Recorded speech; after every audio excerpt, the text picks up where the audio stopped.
Assalamualaikum warahmatullahi wabarakatuh.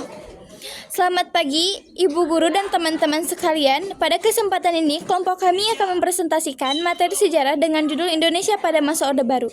Presentasi ini akan membahas latar belakang lahirnya Orde Baru, sistem pemerintahan dan politik, kebijakan ekonomi dan pembangunan, kehidupan sosial budaya, serta berakhirnya pada masa Orde Baru. Di sini saya akan memperkenalkan diri saya sendiri, Nur Ajijah, dan di sini ada teman-teman saya yang bernama Salwa Azazira, Yulianti, Erna, dan Erni.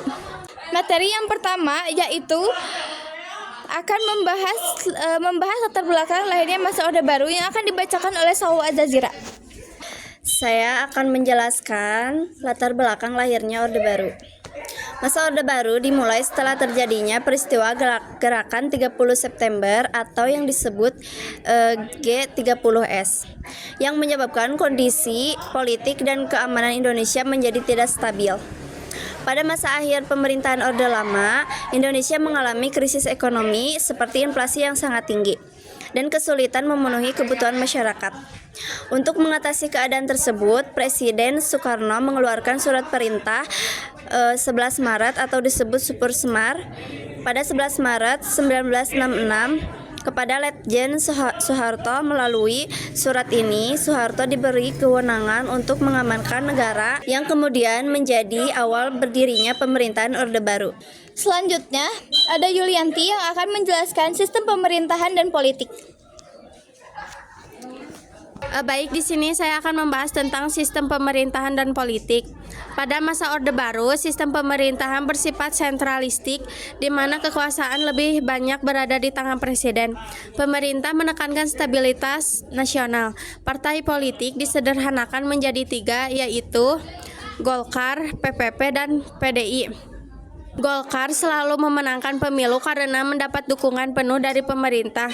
Selain itu, ABRI memiliki peran ganda melalui konsep dui fungsi. ABRI yaitu sebagai kekuatan militer dan kekuatan sosial politik. Kebebasan berpendapat masyarakat pun dibatasi. Materi selanjutnya akan dijelaskan oleh Erna dengan berjudul Kebijakan Ekonomi dan Pembangunan. Nah, di sini saya akan membahas tentang kebijakan ekonomi dan pembangunan. Pemerintahan Orde Baru sangat fokus pada pembangunan ekonomi melalui rencana pembangunan 5 tahun atau Repelita. Berbagai pembangunan dilakukan seperti infrastruktur jalan, jembatan, dan irigasi. Indonesia juga berhasil mencapai swasembada beras dan pada tahun 1984 meskipun pertumbuhan ekonomi meningkat, munculnya berbagai masalah seperti kesenjangan sosial, ketergantungan pada utang luar negeri, serta maraknya praktik kolusi dan nepotisme. Materi selanjutnya akan dijelaskan oleh Erni dengan berjudul Kehidupan Sosial dan Budaya. Dalam bidang sosial dan budaya, pemerintahan Orde Baru menekankan kedisiplinan, ketertiban, dan peraturan pendidikan berkembang dengan adanya program wajib belajar dan pembangunan sekolah di berbagai daerah.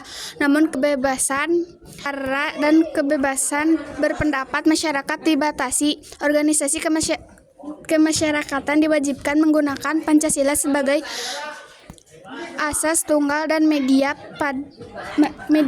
massa berada di bawah pengawasan pemerintah. Materi terakhir yang akan dijelaskan oleh saya sendiri, kejatuhan Orde Baru. Masa Orde Baru berakhir pada tahun 1998 akibat krisis ekonomi Asia yang melanda Indonesia. Nilai rupiah menurun drastis, harga kebutuhan pokok naik, dan pengangguran meningkat. Kondisi tersebut memicu demonstrasi yang menuntut reformasi dan pemberantasan KKN.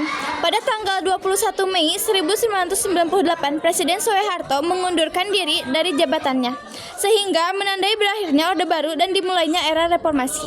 Sekian dari kami, terima kasih. Wassalamualaikum warahmatullahi wabarakatuh. Terima kasih.